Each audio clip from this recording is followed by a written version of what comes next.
By a show of hands, who here has been told no at any point of their lives? Everyone. And if you haven't, ask me for $100 outside, you'll get your first no ever.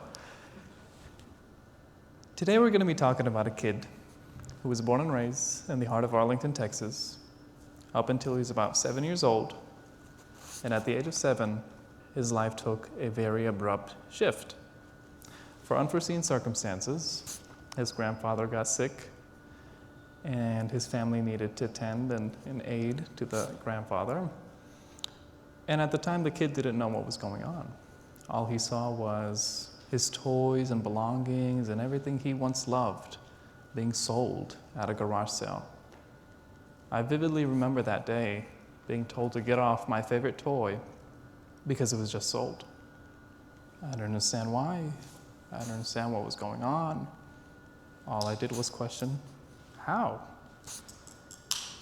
But I was told to go inside and make waffles, and that was the end of it. So this kid hops on a flight, flies halfway across the world to a land, country, and place that would give him the toughest challenge of his life so far. I didn't know to speak the language. I hopped on a plane and flew to the heart of Beirut, Lebanon, where I was bullied for not speaking Arabic.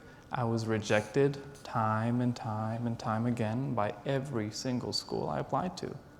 It was 2 weeks till the school year would start, and my mom at the time barged into the principal's office and said, "What is it going to take for you to accept this kid?" He said, "Ma'am, please, there's procedures, there's things you need to do." She said, the school year is going to start in 2 weeks. We don't have time. She had a lot of urgency at the time. She said, test him in English, test him in science, test him in math, anything he's willing to learn. He has the want to learn. So they did. They tested me in English, they tested me in science, they tested me in math, and I got accepted. And from going to not knowing how to speak a single word outside of hi, how are you, and where is this and where is that, to becoming one of the top readers and writers in the Arabic language, thanks to the love of 2 teachers, and most importantly, my mother, who always seemed to double down on me, who always seemed to believe in me, who always seemed to find a way to make things happen. Fast forward a few years, I'm a young kid working summer jobs, jumping from one summer job to another, and my family goes on a picnic one day, and my mom says, "Here, take my phone and grab a photo of your sister and I." Okay. I grabbed the phone, and I remember vividly that I stooped down and saw this flower that I could blur out in the foreground and focus on the subject, which was my mom and my sister. So I did so, and I clicked the photo, gave my phone back to my mom, and went back to playing soccer. Later that night, my mom's reviewing the photos that she took, countless and countless photos of this picnic day, and she looks at the photo that I took, turns towards my dad, and tells him, "Hey, I think your son's passionate about photography. My dad says, kid takes photos, or what? But she didn't let it go.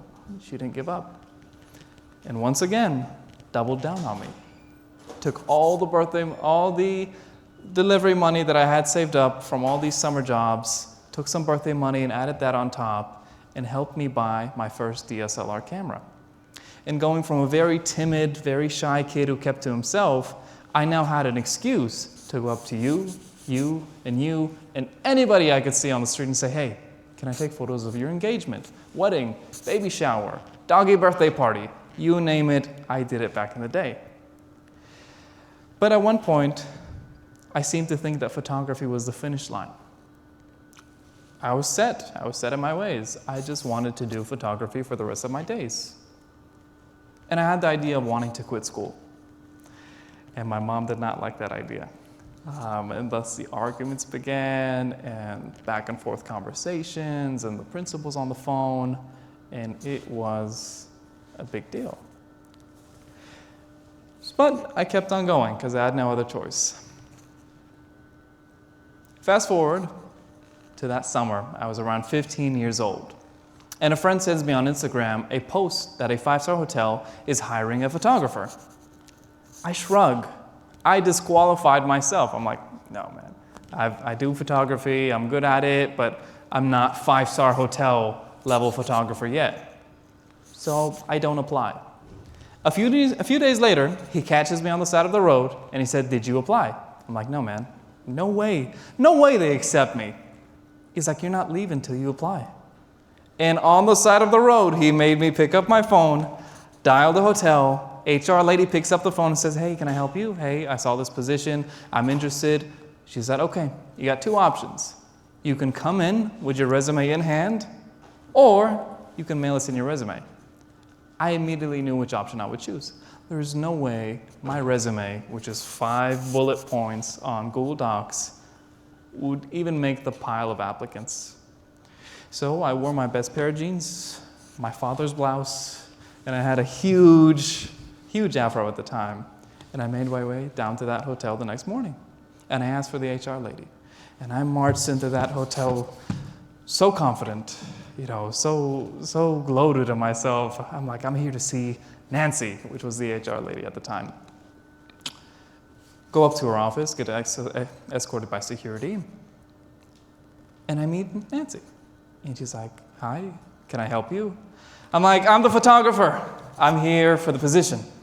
She's like, are you? She sat me down and tried to process what was going on, but seemed really confused at the time. I'm like, what's wrong with you, lady? I'm here for the job. She makes a phone call, calls somebody in. A few minutes later, the IT manager of the hotel comes down. Hi, how are you? I shake his hand. Nice to meet you. Okay, here's what's going to happen. We're going to give you a set number of tasks. You're going to go take your photos. If they're good, we'll call you back. If not, thank you for your time. I leave the HR office at the time, and I'm taking my photos, and I'm having fun, and going up and down these flights of stairs, and I'm having a blast at this hotel. But little did I know was as soon as I walked out of that room, the manager said, no matter how good or how bad these kids' photos are, I want them. Because he has grit, he has character, he has confidence, he has personality, he has all the attributes, or at least has checked all the boxes of somebody that we can teach and somebody that we can grow with.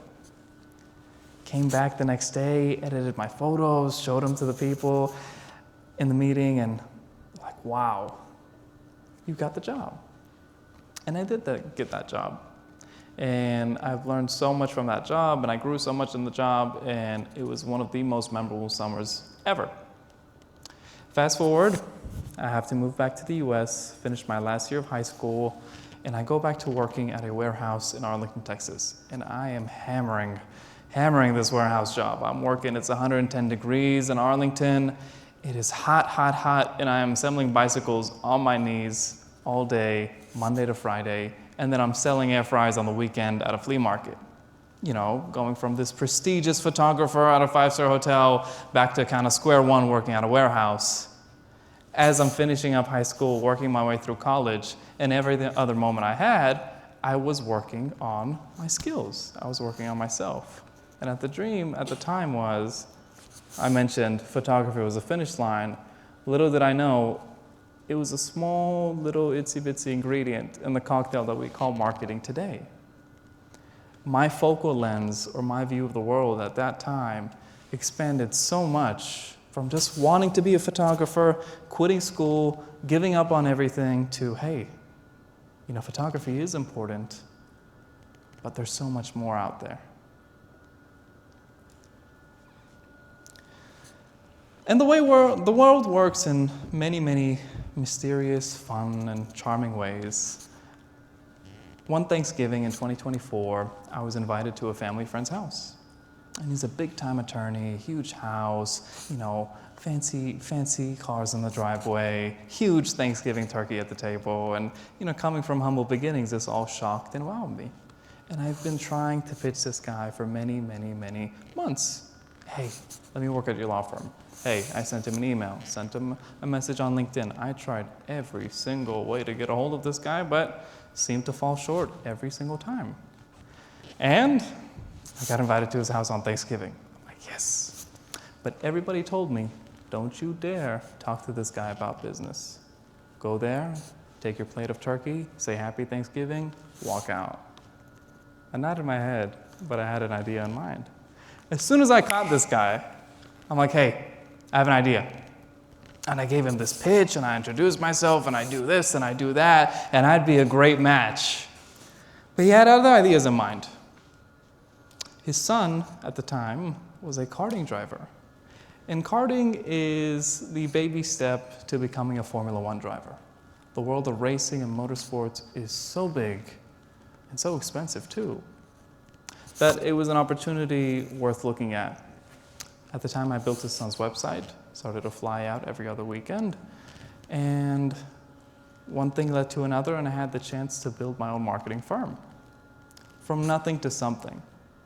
And what I learned through building this firm is wanting to build something bigger than myself, wanting to build something bigger than me. In a world where speed gets you noticed, story gets you sponsored.